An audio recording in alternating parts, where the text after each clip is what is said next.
Labas vakaras, mėlyjei, labas vakaras Lietuva.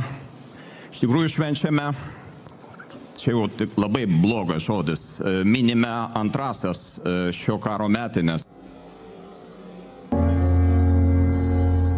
Na, be abejo, negerai sakyti, kad švenčiame, bet net ir valstybės lyderis pasakė, na taip kaip yra iš tikrųjų. Koncertai, pramogos, dainos, šokiai, turbūt parodos, visų pakili nuotaika, dar sutapo ir su knygų mugė, žodžiu, fiesta Lietuvoje buvo neeilinė.